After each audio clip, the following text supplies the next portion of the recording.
Hello, y'all. I can't believe it, but this is episode 99, and we are diving into the top 10 episodes from the podcast. I can't wait for you to hear this.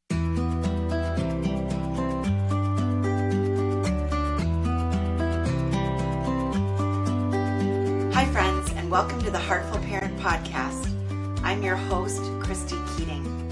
In this podcast, we talk about it all, our parenting, our partnering, and our professional lives, because they are all a part of us, and we were never meant to do this alone. Oh my goodness. Welcome back, everyone. This week and next, we are at episode 99 and episode 100. And this, for me, is a huge milestone. I'll be honest with you. You know, there aren't very many podcasts out there who actually make it this far. And I am so grateful to you, the listener, for supporting this podcast. I am so grateful to my clients and my Academy members who, frankly, financially make this podcast possible. And I am so grateful to all the incredible guests that have joined me over the last few years and helped us reach this big milestone. So today, for episode 99, we are counting down from episode 10 to episode 6. And next week, we will finish and round that out with 5 through my number one favorite moment on the podcast. And I have to say, this has been really hard. When my podcast manager, Kim, and I started thinking about this episode and sat down and started looking at, 98 episodes of content and trying to pick out our top 10 moments and then dial that down into clips of each of these episodes, it was no small task because I've been so incredibly lucky to have really great guests and really great moments on the Heartful Parent Podcast. And I know, and I'm so hopeful and excited for the next 100. But I wanted to recap because, you as a listener may have been with me since episode 1, or you may have just joined me not that long ago. And there may be, even if you've been listening since the beginning, there are very likely episodes that you've missed or that you've forgotten about, that when you heard them, you were like, oh yeah, that really makes sense. But I want to sort of dive back in and listen to that again. So my hope in this week's episode and next week's is that it spurs some memories or it spurs some curiosity. If it's one that you haven't heard and you think to yourself, I'm going to go back and revisit that episode more fully because there's still goodness for me to glean from it. There's still, information and empowerment and good stuff to take. So that is my hope. If you're listening and you're like, oh, she didn't pick the episode that I liked, trust me, believe me when I say this was so hard. And we started out with so many on the list of potential top 10 episodes. And so, and then to even put them in order of 10 to 1, good luck trying to do that. I did my best, but really the bottom line is I loved all of these interviews. I found them, to be really eye-opening, profound, thought-provoking, and there's a couple solo episodes in here as well. So without further ado, let's dive in, and I'm going to introduce my first episode. So number 10, one of my very favorite episodes of the Heartful Parent Podcast was with my guest, Yolanda Williams, who is doing such incredible work in the world as a Black parent coach, supporting Black families, and frankly, using her expertise and her life experience and her wisdom to support those of us who are white families, right? She works with people of color and does incredible work in that space, but she also is lending her expertise to those of us like myself who identify as white and want to do better. And here's what I love about this clip. And I'm going to share a little story with you before we dive into the clip. When I was a brand new parent, more than 15 years ago, I don't remember if I was given the book or if I found it, but either way, I read a book called Nurture Shock, New Thinking About Children, written by Poe Bronson and Ashley Merriman. I'll include the link down below. And it was really transformative. And what the authors in that book did is every chapter sort of went through a different aspect of parenting. And there was a chapter in there talking about white parents. And it was the first time I'd heard this really talked about or framed in this way. And basically they said, you can't be colorblind. Colorblind doesn't help. You got to talk about race. And they talked about ways to do that. Well, fast forward, and Yolanda in this particular episode and in the clip that you're about to hear really lays it out so plainly and so clearly, and talks about the importance of those of us who are white identifying, talking with our kids about race, and the way that not talking about race isn't anti-racist, right? It doesn't help our BIPOC communities. And because this is something that I care about deeply and that I think is so important for all of us to be thinking about, I am thrilled to share a really pivotal clip from my interview with Yolanda Williams. And as always, hoping this will inspire you to go back and listen to the entire interview. A lot of white people call themselves anti-racist, but that's an action. You can't call yourself anti-racist if you're not actually talking about race with your kids, with your community, with your family. You are non-racist. That just means I don't like race. Great. That doesn't help me. You can perpetuate racism without even knowing you're even doing it. And part of racism is color blindness. Because to say my kids don't see color, I don't want my child to think there's something wrong with them. Why would they think that? Unless you're identifying with racism. Because whiteness is a construct, but white people don't have to necessarily subscribe to whiteness. That's why you've got to start listening to folks and following them and understanding the difference.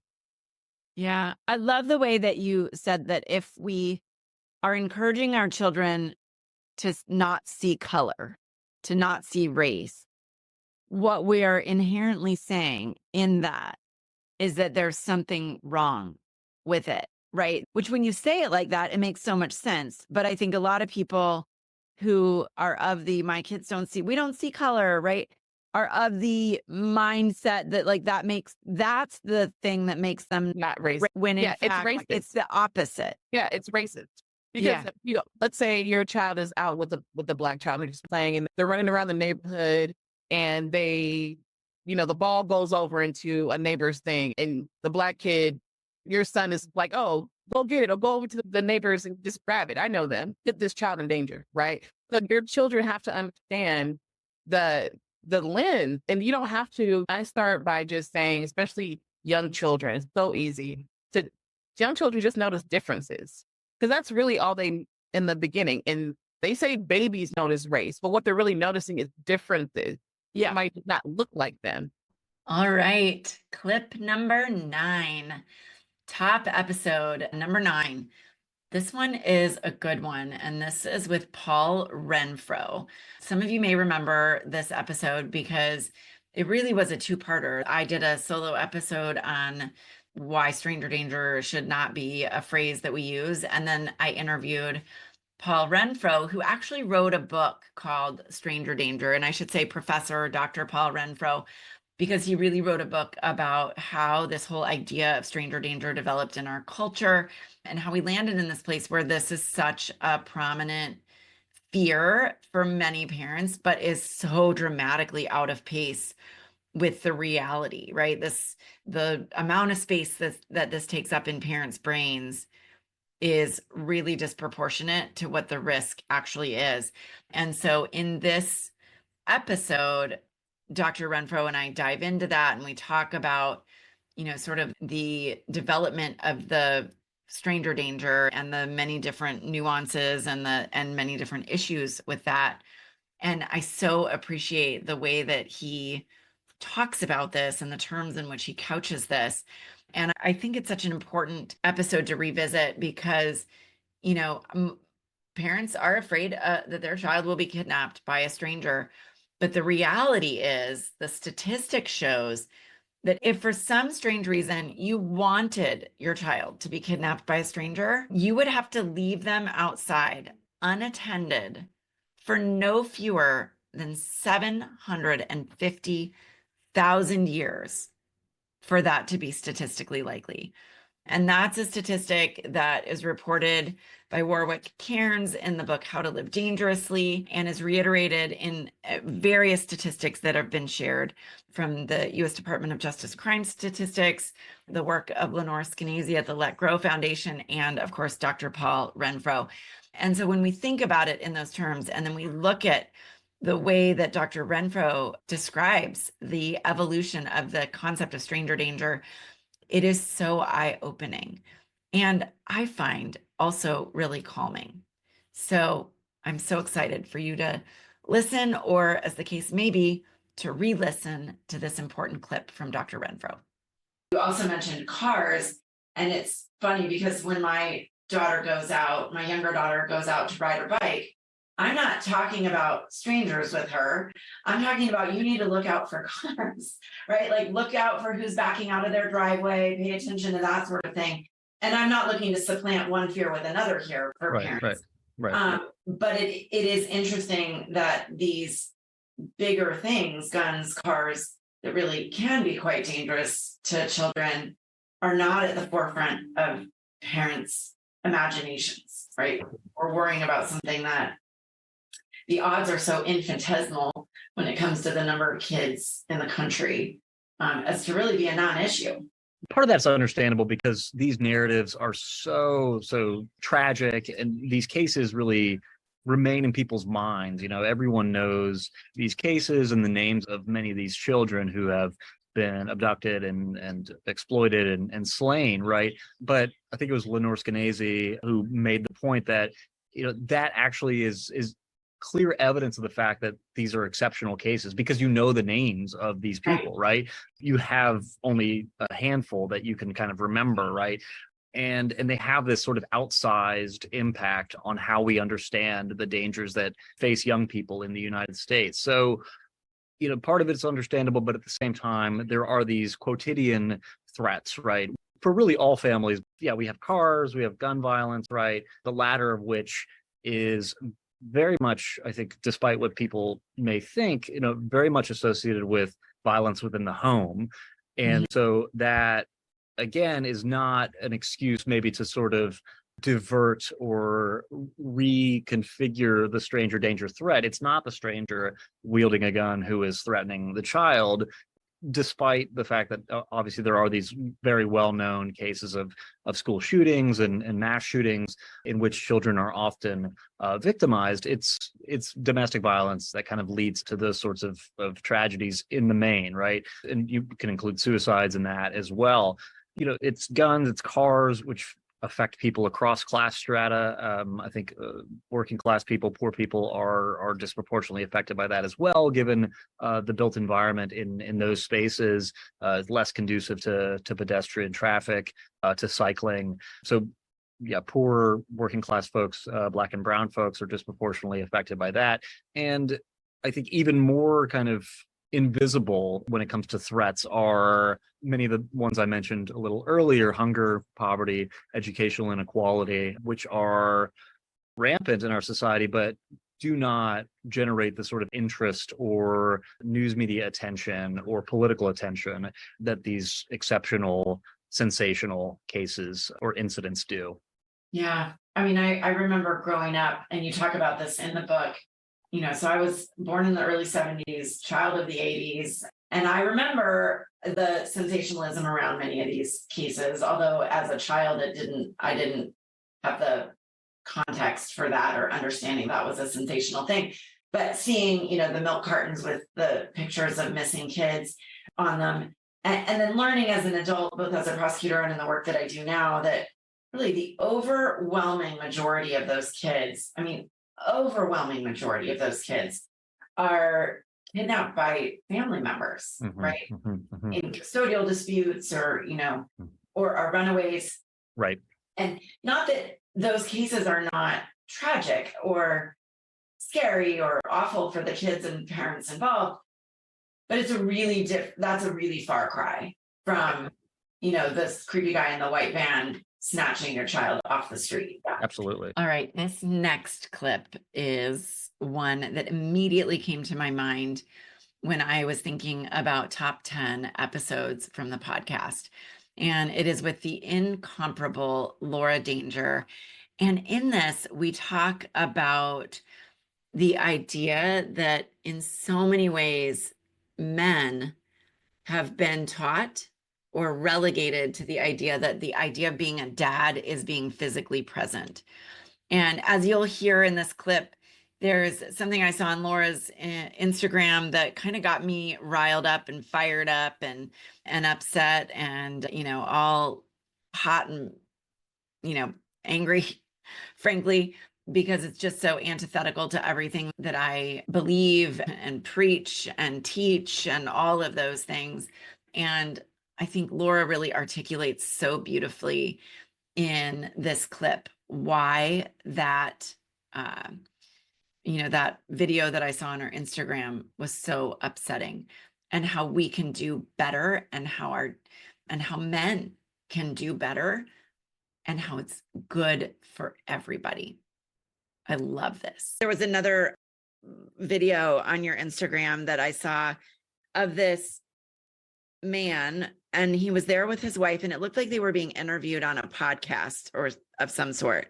They were being interviewed, and he was talking with a great deal of pride about how he could never be a mom. Mm-hmm. That was his word. He could never be a mom because he will not change a diaper. He will not get up in the middle of the night. I thought, wow, there's a lot of people in that family, group that are losing out here, because he is losing out on the experience of connecting and bonding with his children. And his children are losing out on the experience of having an engaged, involved dad. And they are losing out because they're being raised with this familial attitude of the relative place in the world of men and women. And that there's sadness to be had in all of that, along with the anger at, his ridiculous pride in, his refusal to participate in the work of the family.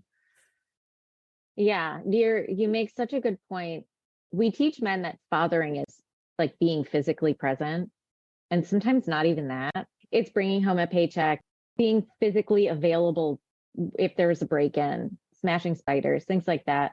But again, you're well versed in this. I'm sure you have experts talk about this all the time, but I hear the argument on the internet mostly. I don't think I have men in my life who actually talk like this, but divorced dads will say, my wife tore my family apart, removed me from my children's lives, and that's so wrong. And they say they'll often cite statistics about how children with fathers do better.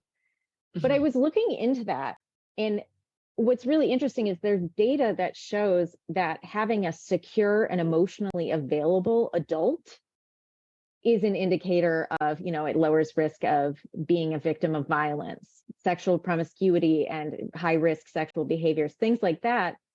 And it's so interesting to me because it's such a disconnect. What would be really helpful is if you got divorced and went to therapy and learn how to emotionally regulate, and then you can be a really strong father in your child's life.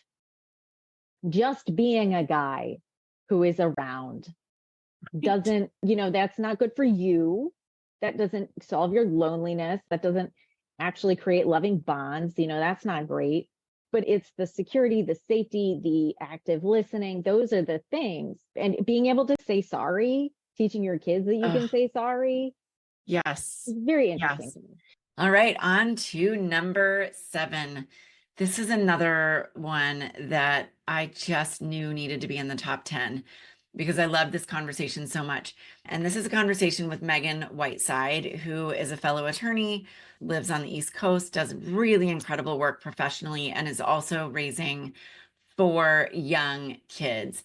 And a good portion of our conversation in her episode, which was a lengthy one, was about the fact that she took this really big professional risk by taking her baby to a professional attorneys conference and like wore him, took him into the conference, which is just something that is not done in many legal spaces. And so we talked about the fact that women and men really need to normalize the fact that many of us hold multiple roles, right?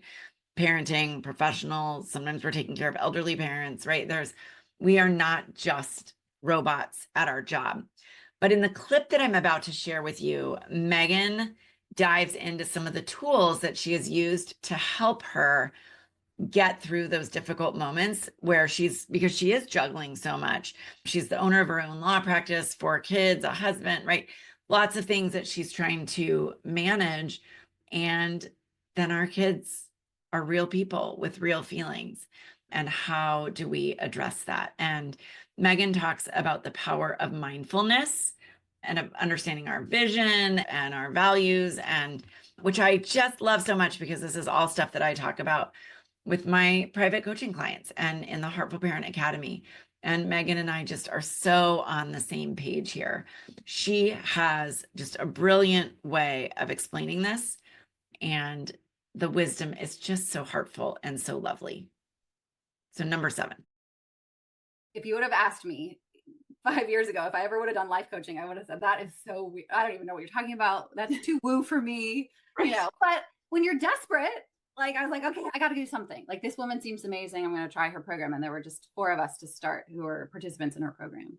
And I learned for the first time what it is to name your core values. And I learned for the first time what thought work is. Like when I talked about like those optional thoughts, right? That every circumstance is neutral. You have a thought about it, which leads to a feeling, which leads you to act in a certain way, which gets you a result. An example is a toddler tantrum, right? Like, okay, my 3-year-old is melting down because I gave him the wrong colored spoon, or whatever it is. Right. And that's not an example from real life at all. No, nobody can relate to that example. Or I took the spoon out of the drawer instead of him, right? And I could have a thought of, I don't have time for this. We're just trying to get food in these kids so we can get out the door, whatever. Like, you can think of like, not again.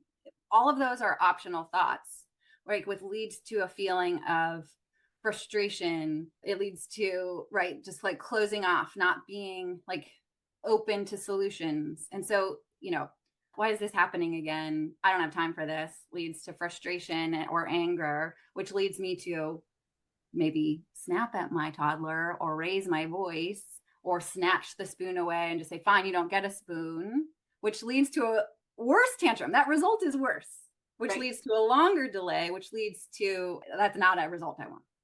And and not to mention then the self-talk that goes on for you. Oh my gosh, I'm a horrible mom. I yell at my kids. The spiral is real. And so what I learned in life coaching was you can just change your thoughts to dramatically, you change nothing about the circumstance. You change your thought about it and it dramatically changes your outcome. And so this applies in work and in parenting.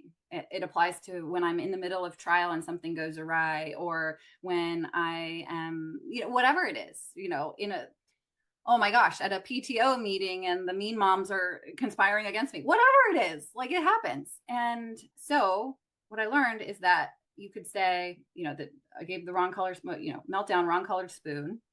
I could recognize that when I'm having negative thoughts, I have a physical reaction. I get a tightness in my chest. I can pause and take a deep breath and try to regulate my nervous system a little bit and think, this is a 3-year-old having a 3-year-old moment, which is a neutral thought.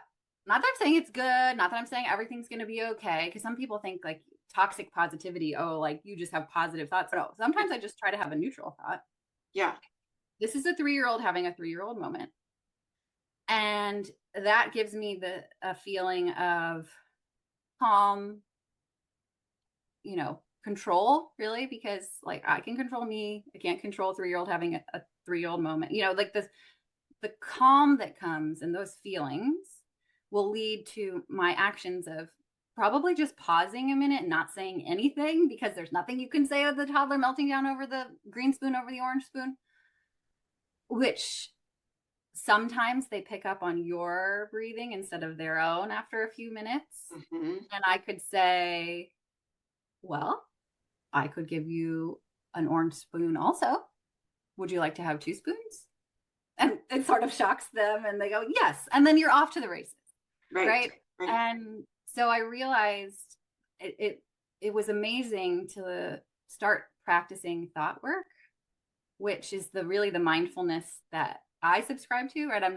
I don't go to like silent meditation retreats and do all of it, like I'm just sitting in the moment, being mindful of your thoughts, trying a different thought and seeing if you can get a different result. And let me tell you, Christy, this practice has been life-changing. And that is not hyperbole, because it's helped my marriage. It's helped my career. It's helped me in parenting. And it's not perfect. Like you go back into those old patterns, but you can pause and say, okay, my thoughts get away from me there. I yelled, I don't like that. Let me try a different thought and like reframe, to the point where now I really don't care what anybody else thinks of me. All right. Episode number 6 in our countdown was actually, back in the day, episode 30. And this was a solo episode where we dove into the question, are sleepovers safe? This is a question I have been asked by reporters at the New York Times, by parents who work with me, by parents who reach out, they see something of mine online and they're like, but wait, like, is this okay? And in this episode, we really dive into the benefits and the potential harms or dangers. And then I share, and you're going to hear the first part of this in this clip, I share some ideas for if you are a yes family, if you do want to allow your child to do sleepovers, or at least in some circumstances, we dive into what do you need to do to make it safer. Can't make it safe 100% guarantee. There is no such thing in life, right? You can get in your car right now and drive down the road and there is no guarantee of safety. But there are things that you can do that make it safer, right? You can turn your headlights on, you can put your seatbelt on, you can use your turn signal, you can follow the rules of the road, right? And there are things that we can do in a sleepover situation that make it safer as well. And I shared this episode because it was one of the most downloaded episodes of all 100, which reiterates the fact that this is a question that many parents are having and an issue that many parents are trying to navigate. So in this little clip, you're just going to hear the start of it, of what you can do to help prepare your kiddo for a sleep. But I invite you to listen to the entire podcast for all of the information and to help you evaluate, is this something you do want to do or not? Because there's a lot to think about here. So without further ado, this is clip number 6 in our top 10 countdown and our final episode from today. So here are sort of 3 key steps, if you will. If you are a yes family, if you're like, yep, we think the benefits outweigh the risks, there are some circumstances under which we're willing to allow our child to attend a sleepover.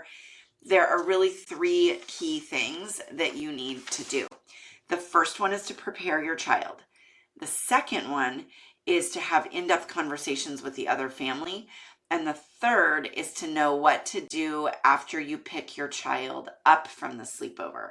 Now, I'm going to go into each of those in some detail so that you know and feel prepared for those. So what do I mean by prepare your child? Well, first of all, you want to make sure that your child wants to have this sleepover, right? Is this something that they want to do? Why do they want to do it? What about it is exciting to them? And really probe that apart to figure out what their motivation is and make sure that it's something that they want to do and not just something that they're feeling pressured into. You also want to gauge your individual child and know, is this a child who is mature enough to have a sleepover, right? I remember when my older daughter was quite a bit younger and we had some neighbor children sleeping over, and my daughter was so excited to have other kids over that she couldn't sleep. She wouldn't sleep. She just wanted to talk the whole evening. And these other two children who were twins were very used to being around each other and having a, compatriot that was there spending the night because they were always together. They were ready to go to bed, and my kid was just like yammering on at them. And we ultimately had to put them in separate rooms and put my daughter in a different room because she wouldn't let them sleep. So this is a place where knowing and sort of judging the maturity and readiness of our own individual children is a great idea. If you determine that, yep, my kiddo's ready and they really want to go, then here are some things you need to do to prepare them. And I say this with the caveat and the reminder that our children are never responsible for keeping themselves safe. It is never, ever their fault if something happens to them, really, no matter what that is, right? And we would be naive and sort of not engaging in very smart parenting if we didn't prepare them. So the first thing that you want to talk to them, of course, is make sure that you've had all those conversations about body safety, body autonomy, that you've read all the safety books that I recommend. You can find those on my website. And that you've had really in-depth, robust conversations about what is safe, what is not safe, what touch is okay and not okay, and that they get to decide what happens to their bodies and when, and what to do if something happens that they don't like. We want to make sure that's like the foundation, that we've had all of those conversations with our child. All right, everyone, that is a wrap for episode 99. I hope that was a fun sort of, visit down memory lane if you've been a long time listener, or maybe an introduction to some podcast episodes that you didn't hear or that you might have missed along the way. I invite you to, down below, we've got links to all of the full episodes for those. I invite you to go back and to listen to the ones that, spark some curiosity for you, or where you think, even if you heard it once before, there's more that you could gain from that. That is the purpose of this week and next. I'm so excited to dive in next week with you to episode 100. And although I won't be able to do it, in real life, like, you can pretend there are streamers and confetti because I'm super excited to be hitting this big milestone. All right. Thanks as always for joining me. That's a wrap. See you next week.